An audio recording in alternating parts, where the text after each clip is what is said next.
Explicábamos que William Shakespeare es considerado el mejor dramaturgo universal porque nadie como Shakespeare ha sido capaz de profundizar pues en el espíritu del ser humano, creando, gracias a sus obras, modelos, arquetipos de las pasiones humanas.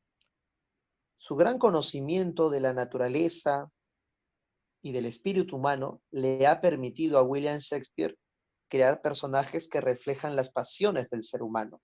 Así Otelo encarna los celos, Macbeth la ambición, ¿ya? Hamlet la venganza, ¿no? A eso me refiero con crear arquetipos, ¿ya? Universales de las pasiones humanas. Cualquier celoso verá en Otelo una representación de su espíritu. Un ambicioso se verá reflejado en Macbeth, ¿ya? Un hombre que se debate entre vengarse o no, se verá reflejado pues en Hamlet, ¿no? Entonces a eso me refiero con la creación de arquetipos universales de las pasiones humanas. Y más aún, los personajes de Shakespeare, sobre todo los protagonistas, nunca son planos, sino más bien redondos.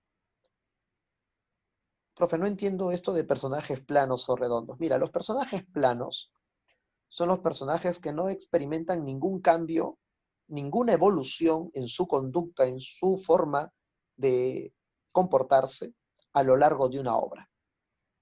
Inicia bueno, termina bueno. Y no hay mayores cambios psicológicos ni en su forma de actuar a lo largo de la obra, ¿ya? Los personajes de Shakespeare muchas veces terminan sorprendiéndonos con los giros, con los vuelcos, ¿no? En su forma de actuar. Por ejemplo, Hamlet. Cuando Hamlet recibe la información que le da el fantasma de su padre, diciéndole, hijo, tienes que vengar mi muerte y tienes que asesinar a Claudio para ello. ¿Hamlet le cree? ¿Inmediatamente va a matar a su tío Claudio? Efectivamente, no lo hace.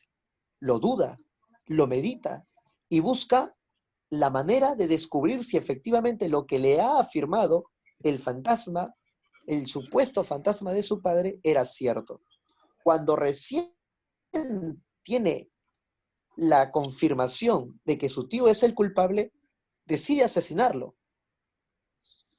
Pero antes de asesinarlo, tiene también un conflicto. Ve a Claudio arrodillado, pidiendo perdón, buscando la salvación de su espíritu. Hamlet dijo, si lo matase en este momento, si lo asesinara en este momento, se quedaría limpio de toda culpa, porque está limpiándose, se está arrepintiendo.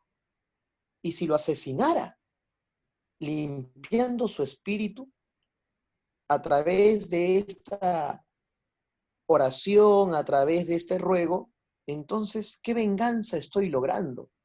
Porque su espíritu no se iría condenado al infierno, sino quizás a la salvación. Y esa no sería una justa venganza para la memoria de mi padre. Entonces los personajes de Shakespeare son bastante complejos.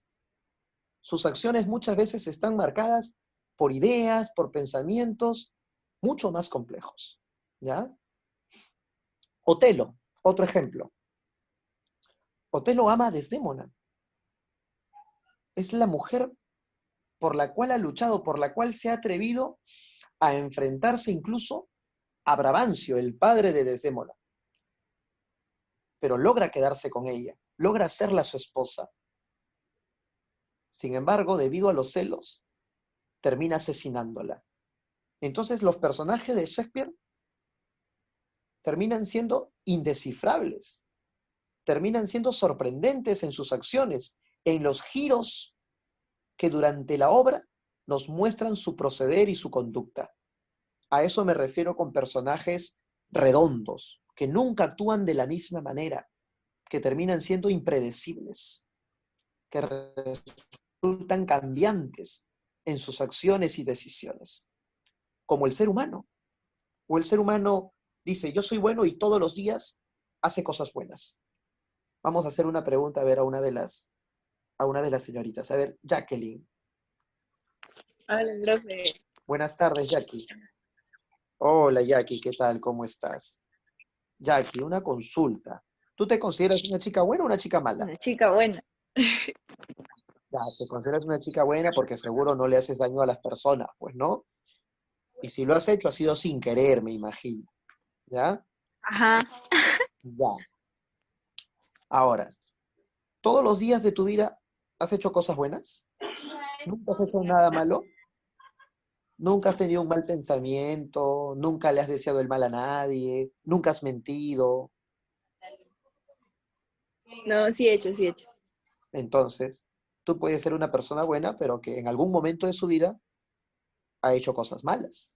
¿Ya? Entonces, los personajes de Shakespeare son así.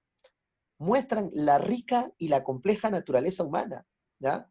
El ser humano no es 100% bueno. No es un ángel el ser humano, ni tampoco 100% malo, tampoco es un diablo. Por ejemplo, en la obra El Rey Lear, Edmundo, ¿ya? Que es calificado pues como el malo, el villano de la obra, para llegar a obtener el lugar de su padre, lo termina pues traicionando, traiciona a su padre y con eso se saca del camino a su padre. Y lo mismo había hecho con su hermano, para poder acceder al lugar que su padre ostentaba. Si ya no hay un competidor que era su hermano, porque ya lo sacó del camino, ahora termina traicionando a su padre y con ello logra obtener el puesto de su padre, que era el de duque de Gloucester. Y así se termina pues convirtiendo en un hombre de gran importancia. Pero al final de la obra, cuando se descubre, ¿no?, el verdadero proceder de Edmundo y termina siendo herido de muerte por su hermano, que por culpa de sus acciones había sido desterrado, pero actuó en silencio y en secreto y logró enfrentarlo y dándole una estocada mortal.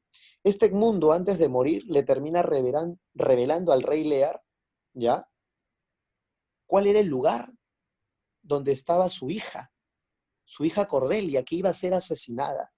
Entonces, al final revela una verdad que termina dándole un beneficio al protagonista de la obra, que es el rey Lear.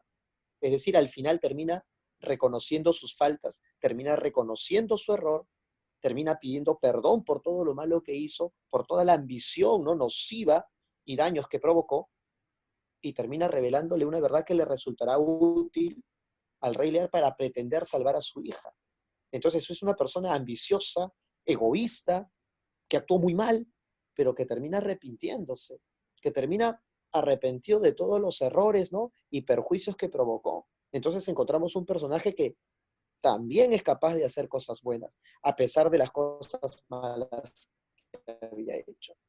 Como Otelo, ¿no?, que es una persona que hace cosas buenas, que es justo, que es amoroso, que es cariñoso, pero que motivado por los celos termina asesinando a su esposa. Entonces los personajes de Shakespeare no son personajes simples, no son personajes sencillos, son personajes muy complejos, como compleja es la mente y la naturaleza humana. Y eso es lo que ha logrado retratar Shakespeare a través de sus personajes, ¿no? A eso me refiero con creador de arquetipos, ¿no?, universales de las pasiones humanas. ¿Ya? Muy bien. Shakespeare también compuso poemas, ¿ah? Él tradujo algunos sonetos de Francesco Petrarca, por ejemplo, del italiano al inglés, ¿no? Inspirándose, pues, ¿no?, en las composiciones de Petrarca, desarrollando, por lo tanto, el tópico del amor, ¿no?, del amor idealizado. ¿Ya? Una de sus principales composiciones poéticas lleva por título Venus y Adonis, donde se siente, donde se percibe el interés por lo mitológico, el interés por lo clásico. ¿Ya? Muy bien. Pero ¿dónde logra más éxito William Shakespeare? En las creaciones teatrales, sobre todo en sus tragedias, que lo convierten pues en el mejor dramaturgo universal. Se le ha acusado a Shakespeare de ser poco original con los argumentos de sus obras, que sus obras están inspiradas en argumentos de otros autores. Ya, eso sí es cierto. ¿Ya? Por ejemplo, la historia de Hamlet, que está inspirada en la historia dánica de Saxo Gramático, por ejemplo, ¿ya?, que en latín se escribía Grammaticus. ¿Ya? Romeo y Julieta está inspirada en un relato, ¿ya?, en una novela breve, en una novela corta de un escritor italiano llamado Matteo Bandello, que fue traducido al inglés por Arthur Brut. ¿ya? La historia de la tragedia Julio César está inspirada pues justamente en un hecho histórico, algo que no inventa él. Entonces Shakespeare se sirve de argumentos creadas, ¿no? Por otros, ¿ya? Creadas por otros, ¿ya? ¿Ya? O que recoge de la historia misma. Entonces, de eso sí se le puede acusar a Shakespeare, ¿no? Que se inspiró en argumentos creados por otros. Pero lo que hace Shakespeare no es imitar al pie de la letra lo que otros escribieron. Shakespeare logra que las obras de estos otros autores, que no llamaban mucho la atención, que no destacaban demasiado, en sus manos se convirtieran en verdaderas joyas, en verdaderas eminencias literarias. ¿Ya? Entonces él termina perfeccionando las obras de otros autores. Lo que era barro en manos de otros hombres, él lo termina convirtiendo en arte. ¿Ya? Por eso no puedes decir Shakespeare fue un copión. Si tú dices Shakespeare fue como Acuña, un copión, no, pues Shakespeare no copió. Copiar es imitar al pie de la letra. Shakespeare se influye, se nutre, pero le da una forma más perfecta. Le da pues una mayor profundidad a los personajes y enriquece el diálogo de estos personajes a través de metáforas, ¿no? Y un lenguaje mucho más poético, ¿ya? No. Plagiar, copiar es imitar, ¿no? Tal cual. Shakespeare no imita, no Es plagia, broma, fue ¿ya? profe. Sí. Ay, No, por si acaso, es que de repente no te entienden tu broma, pues, ¿ya? De repente no te entienden tu broma, así que hay que aclarar, pues, por si acaso, ¿ya? Muy bien. Shakespeare no fue Acuña, ¿ya? Por si acaso. Bien, ahora, Shakespeare va a transitar entre el Renacimiento y el Barroco, ¿ya? Es un autor que cierra el Renacimiento y abre el Barroco. Incluso la mayor parte de la crítica literaria que ha profundizado en la obra de Shakespeare considera que la mayor parte de su obra está más sujeta a los modelos o a los cánones del Barroco, ¿ya? Y entre sus tragedias destacan pues Romeo y Julieta, Otelo, Macbeth, Hamlet, etcétera, ¿ya? El Rey Lear, ¿no? Julio César, ¿no? Muy bien. Y cada una de estas obras revela pues una pasión humana, ¿no? Romeo y Julieta, la pasión juvenil, Otelo, los celos, Macbeth, la ambición, Hamlet, la venganza, el Rey Lear, el amor filial, por ejemplo, ¿ya? Es más, yo les recomiendo a mis alumnos, si no tienen una muy buena relación, una buena química con su padre principalmente, inviten a su padre a leer pues el Rey Lear, ¿no? De repente comprende a través de esta obra que debe amar a sus hijos o a sus hijas de una manera distinta, diferente y mejor, ¿no? A veces los padres quieren que los hijos con palabras demuestren el cariño a través de las formas, cuando lo más importante es el fondo, el contenido, nuestras acciones, ¿ya? Bien, chicos, vamos a cerrar la clase con Romeo y Julieta, ¿ya? Romeo y Julieta es una obra que surge, ¿ya? De la traducción que realiza Arthur Brut de una novela corta del italiano Matteo Bandello. Matteo Bandello fue un imitador, pues, ¿no? de Giovanni Boccaccio. Fue un continuador, ¿no? De Giovanni Boccaccio. Así como Boccaccio en su Decamerón reunió varios relatos, varios cuentos, Matteo Bandello también cultivó, pues, la narrativa breve, ¿no? Varias historias. Y una de ellas, ¿ya? Los amantes de Verona, ¿ya? La historia de Romeo Montesco y de Julieta Capuleto, termina pues generando el interés de este inglés llamado Arthur Brooke, que lo termina traduciendo a su idioma, ¿no? Y esta traducción, que llevará por título La trágica historia de Romeo y Julieta, la conoce William Shakespeare. Inspirándose en la lectura de esa obra, crea pues su obra teatral Romeo y Julieta. Pero si te das cuenta, lo que escribe Matteo Bandello y lo que traduce Arthur Brooke no es una obra de teatro, sino una obra narrativa. ¿Qué es lo que hace Shakespeare? Adapta esta obra narrativa a una creación teatral. Por eso les digo que Shakespeare no imita. Shakespeare se inspira en obras de otros autores. Si Shakespeare hubiese sido un imitador, hubiese escrito una obra narrativa, pero él termina creando una obra de teatro. ¿Ya? Muy bien. Y si es una obra de teatro, ¿a qué género? Dramático. dramático. Claro, el género dramático, muy bien. ¿Ya?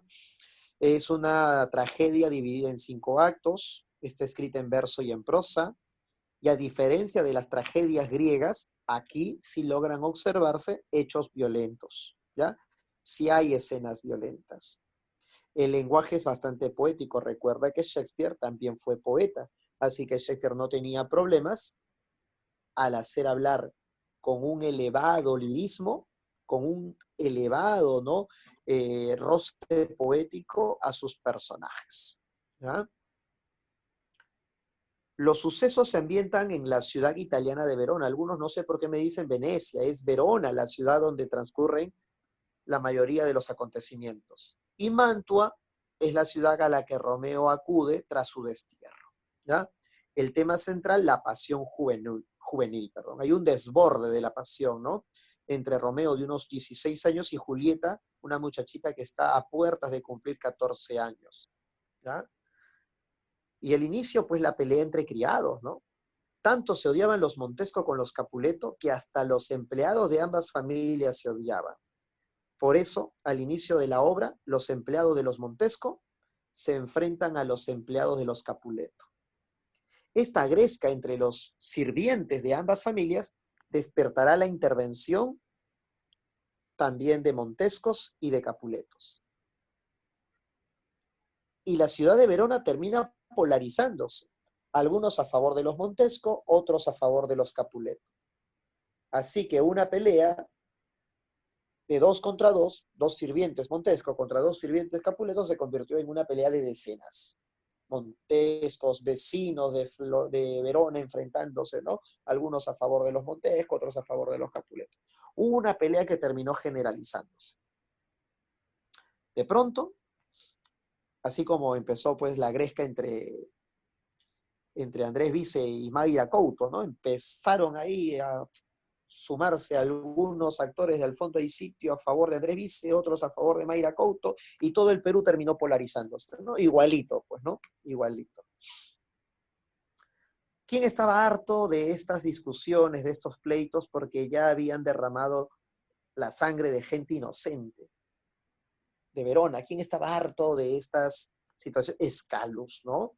Claro, Escalus ya estaba hasta la coronilla de estos enfrentamientos. Por eso Escalus toma una decisión. Impide que siga la lucha y ordena que si nuevamente vuelven a enfrentarse los Montescos y los Capuleto, la muerte o el destierro para los responsables será la sanción. O sea, ya están advertidos. Si vuelve a haber una gresca o un pleito, la muerte o el destierro para el responsable. El señor Montesco, padre de Romeo, Romeo es Montesco, no lo olvides, Romeo monta, Romeo Montesco, no lo olvides, ¿ya? El señor Montesco está preocupado por su hijo. Lo ve melancólico, triste y aislado. Le pregunta a Benvolio si sabe algo acerca de la situación que tiene a su hijo, ¿no? En esta condición. Benvolio decide interceder por petición de su tío también, ¿no? Es difícil que un muchacho abra sus emociones, sus sentimientos, su espíritu a alguien de mayor edad. Quizás tú, que eres contemporáneo a él, pueda tener más confianza contigo. Y eso es efectivamente, ¿no? Una persona cuando es jovencita, ¿no? 16, 17 años, ¿no? Como era la edad de Romeo, difícilmente abre sus emociones a un adulto, ¿no? Piensa que el adulto no le va a entender, no lo va a comprender y te termina contando sus más íntimas emociones a alguien de su edad, ¿no? Piensa que alguien de su edad sí lo va a poder entender, lo va a poder comprender, ¿no? Por eso hay mucha confidencialidad entre los adolescentes, entre los jóvenes, ¿no? Y debería haber más confianza con los adultos, sobre todo pues con papá, con mamá, ¿no? Pero a veces este quiebre generacional también termina generando enormes brechas que nos impiden sincerarnos con papá, con mamá, con algún tío, ¿no? Para que nos guíen, nos aconsejen en este camino complicado que es el amor, ¿no? Sobre todo en aquellos años de tanta inexperiencia. Por eso Romeo le termina confesando a Benvolio, ¿no? Estoy enamorado, eso me tiene así, ¿no? ¿Pero de quién estás enamorado? Le dice Benvolio, y Romeo le termina confesando que estaba enamorado de una tal Rosalía, ¿no? Dependiendo de las traducciones, ¿ya? También es válido Rosalina y Rosalinda, pero lo más habitual es traducir, ¿ya? Como Rosalía. ¿Y quién era Rosalía? Era una Capuleto, prima de Julieta, ¿ya? O sea, no estaba enamorado de Julieta al inicio de la obra, no, estaba enamorado de Julieta. Es más, todavía no conocía a Julieta, Romeo. Y estaba sufriendo por Rosalía porque Rosalía quería ser monja, quería servir a Dios y por lo tanto conservar su virginidad. Así que Romeo recibe el consejo de su... Ahí te enseñaré otras mujeres y te darás cuenta que al compararlas con tu Rosalía será un cuervo al costado de aquellas bellezas que yo te voy a mostrar. Pero Romeo le dice, pierdes su tiempo, primo, pero no quiero ser descortés contigo, así que vayamos a la plaza. Pero te advierto que será en vano lo que tú trates de mostrar. Porque cuando uno está enamorado es así, pues, ¿no? No tiene ojos para otra. Ah, los hombres somos así. Cuando estamos enamorados no tenemos ojos para nadie más. ¿Ya? Y llegan a la plaza y en la plaza se encuentran con Mercucio, ¿no? Mercucio era el mejor amigo de Romeo, ¿ya? Y cuando llegan a la plaza, pues, terminan descubriendo, ¿ya? Que hay una fiesta en la casa de los Capuleto, una fiesta de disfraces. Hábilmente Romeo, Benvolio, su prima. Pero ¿para qué van a la fiesta? ¿Para conocer a Julieta? ¿Para pelearse con los Capuleto? No, van a la fiesta de los Capuleto para que Romeo pueda estar cerca de Rosalía. Esa es la intención de Romeo, establar con su amada. Y una vez que llegan a la casa de los Capuleto, gracias a los disfraces pasan inadvertidos. Pero cuando Romeo ve a Julieta bajando las escaleras, porque era una fiesta en la que se iba a presentar a Julieta ante la sociedad, Romeo en ese instante olvidó a Rosalía. Rosalía dejó de existir.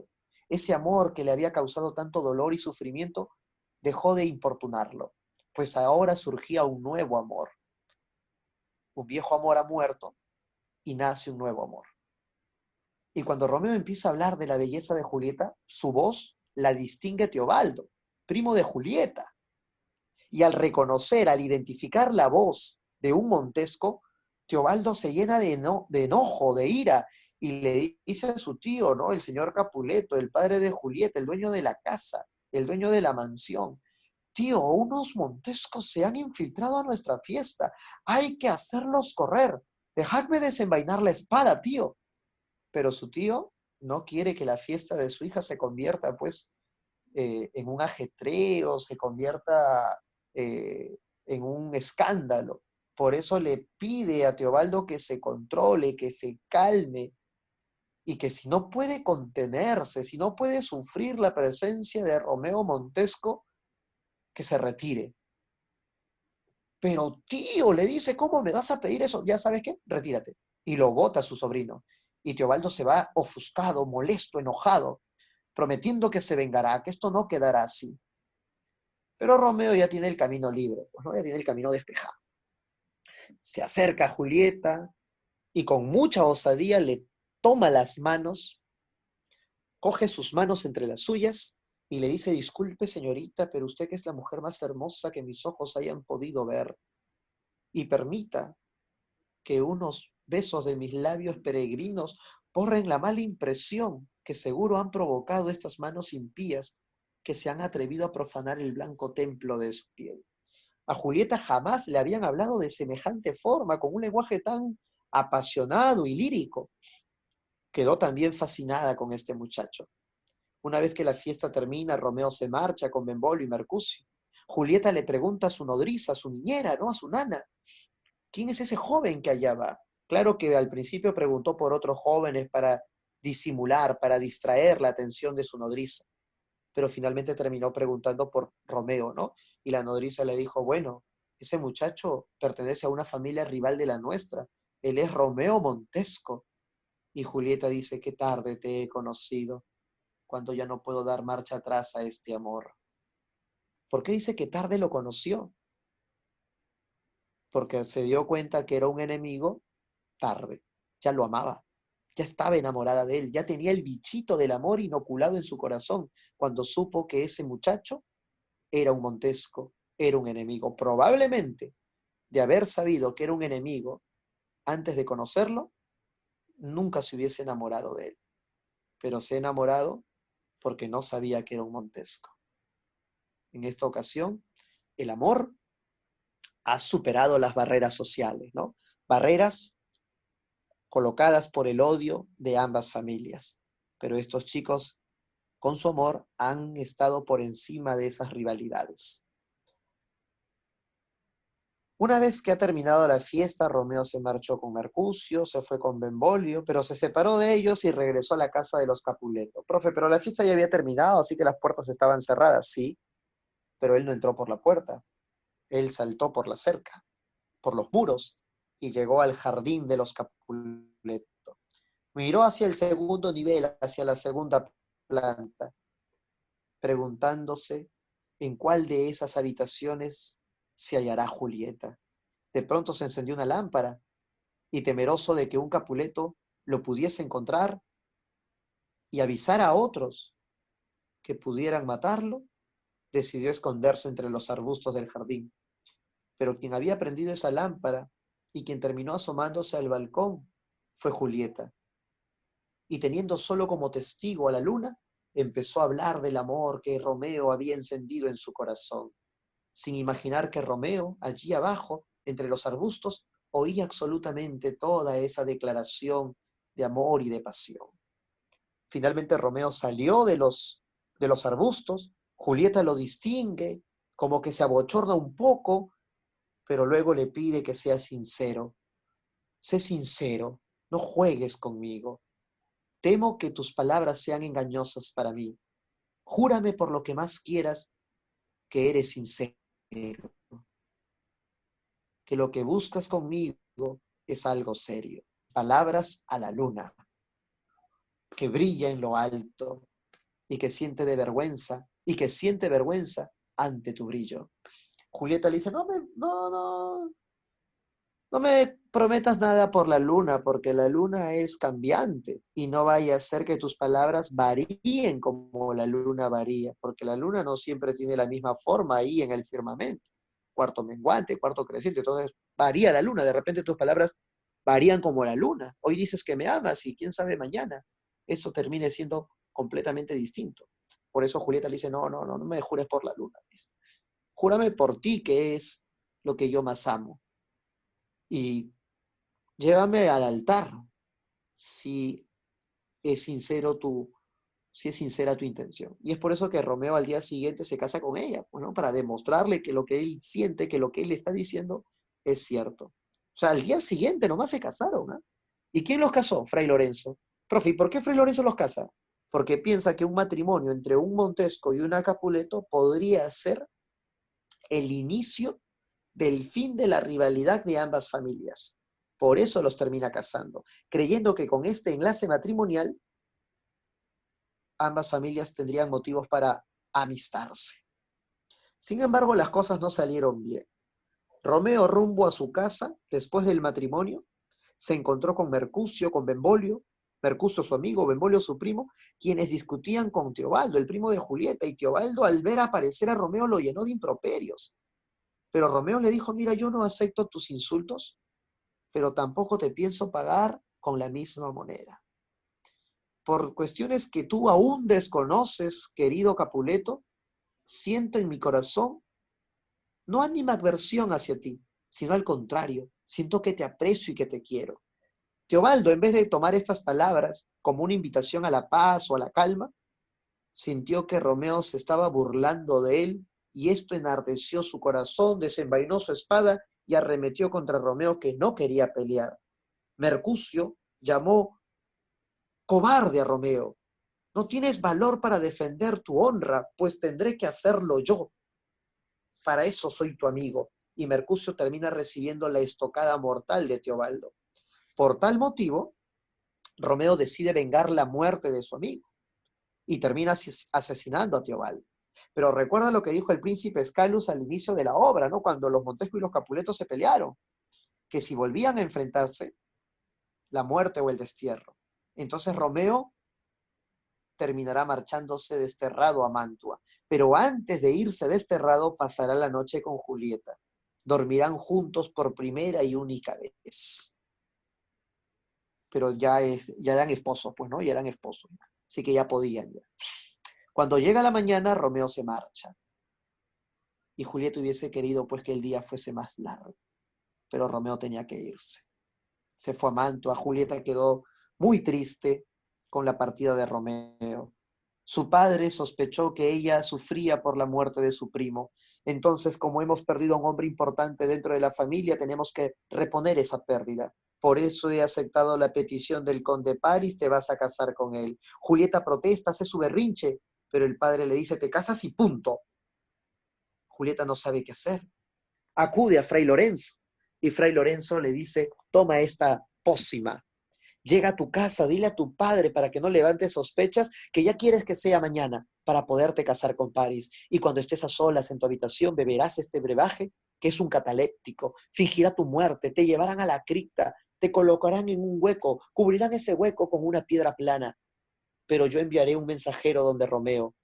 Romeo regresará, te rescatará de la tumba, te rescatará de la cripta. Cuando tú despiertes te abrazarás a él, se besarán, se amarán y fugarán, lejos del odio de ambas familias. El plan hasta ahí era perfecto. Julieta fue a su casa, le dijo a su papá que ella quería que fuese mañana para casarse con Paris. El padre estaba emocionado porque creía en el arrepentimiento de su hija, que lo había pensado, que lo había meditado muy bien. Y ya a solas en su habitación bebió el brebaje, bebió el cataléptico y al día siguiente la encontraron rígida, fría, como si estuviese muerta. El más triste de todos era Paris, porque ese día se iba a casar y encontraron a su prometida, a su novia muerta. La llevaron a la cripta de los Capuletos, la pusieron pues en un agujero, cubrieron ese agujero con una piedra plana. Pero el mensajero llamado Fray Juan, que debía comunicar a Romeo de esta muerte falsa, debido a una peste que encontró en el camino, tuvo que regresar. Regresó y le informó a Fray Lorenzo que no pudo entregar el mensaje a Romeo. Pero Romeo, por otros medios, termina encontrándose con la noticia de la muerte de Julieta. Y al saber que Julieta ha muerto, pero creyendo que ha muerto de verdad, él decide también morir. Y para tal acto consigue un brebaje, un tóxigo, un veneno, y regresa a Verona. Cuando llega a la cripta de los Capuleto, buscando pues el cadáver de su amada para despedirse de ella, se halla en el cementerio, se encuentra en el cementerio con Paris, quien también había ido para despedirse de su amada. Y se encuentra con Romeo. Y Paris le achaca, le termina inculpando la muerte de Julieta. Ella murió porque no superó el dolor de haber perdido a un familiar tan cercano como su primo. Y tú mataste a su primo, así que tú eres el culpable, maldito, canalla, ruin. Y se le enfrenta. Romeo no quería pelear, trató de excusarse con Paris, de no pelear con él. Pero Paris no le dio otra alternativa y Romeo tuvo que acudir a su espada y asesinó pues a Paris. De esta manera, Paris es el último personaje en morir asesinado dentro de la obra. Romeo, ya sin que nadie le impida, va hasta la cripta donde descansaba Julieta, mueve la piedra, saca el cadáver, lo abraza contra su pecho y saca el veneno que había conseguido en el camino y lo bebe, muriendo en brazos de su amada. Julieta despierta, ve muerto a Paris, ve a Romeo ¿no? En sus brazos muerto, en su regazo, perdón, muerto. Ella no sabe qué hacer. Está desesperada y en ese instante aparece Fray Lorenzo, porque Fray Lorenzo dijo, caray, si Romeo no va a venir y no la va a rescatar, pues Julieta va a despertar en cualquier momento, si es que ya no despertó. ¿Y cómo va a salir de ese agujero? Ella no tiene la fuerza para mover esa piedra. Morirá asfixiada ahí en ese interior. Tengo que ir a rescatarla. Así que Fray Lorenzo se fue y es por eso que Fray Lorenzo llegó también a la cripta, llegó al cementerio de los Capuletos. y encontró a Julieta un mar de lágrimas y llena de incógnitas, de preguntas, de dudas. Y Fray Lorenzo le dijo, viniéndose acá he descubierto que los hombres de Escalus también se dirigen aquí. Van a descubrir que tu muerte ha sido un engaño y recibiremos alguna sanción, así que lo mejor que podemos hacer es irnos. Y Julieta le dijo, yo en el altar juré que estaría al lado de mi esposo y este es el lugar que a mí me corresponde. Si usted decide, pues márchese, Fray Lorenzo. Y Fray Lorenzo se fue. Julieta ya a solas con Romeo, con su cuerpo, con su cadáver, coge el puñal de Romeo y se lo clava. Y cuando exhalaba el último suspiro, decide compartir un último beso con los labios ya rígidos de su amado. Y así muere Julieta también. Fray Lorenzo no llegó a irse muy lejos. Los hombres de Escalus lo capturaron y al final terminó confesando que la muerte de Romeo, que la muerte de Julieta se debió a la falta de oportunidades por el odio de ambas familias. Por tal motivo, los Montesco y los Capuleto, que también habían acudido al cementerio, se dieron cuenta que no podían seguir enfrentándose toda la vida, porque de lo contrario, más desgracias como estas iban a seguir ocurriendo. Entonces, para evitar mayores desgracias, como la muerte de sus únicos hijos, decidieron hacer las paces, decidieron reconciliarse los Montesco y los Capuleto. Por eso la obra termina, ¿no?, con una reconciliación entre los Montesco y los Capuleto. Bien, chicos.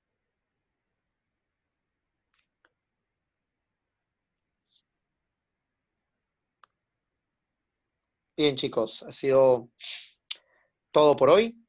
Hemos hablado ya de la Divina Comedia, hemos finiquitado y hemos también avanzado pues con el Renacimiento, que era el tema que correspondía pues a la clase de hoy.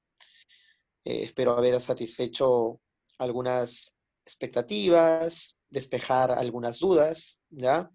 Y si hay por ahí una pregunta, pues formularla antes de que el tiempo nos termine expulsando.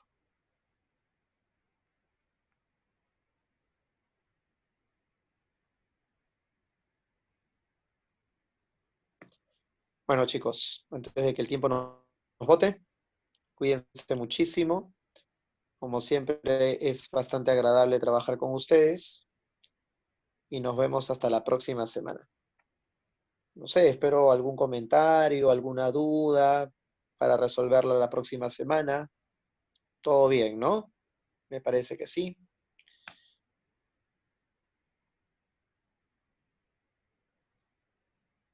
Dime, Maciel, antes de que el tiempo nos venza. Profesor, al final de la obra de Romeo y Julieta, el príncipe Scala era el que daba como un discurso sobre el amor que ellos tuvieron para que al final sus propias familias se reconciliaran, ¿verdad? Sí, sí, sí, efectivamente. O sea que es como una jaladita de orejas, pues, ¿no?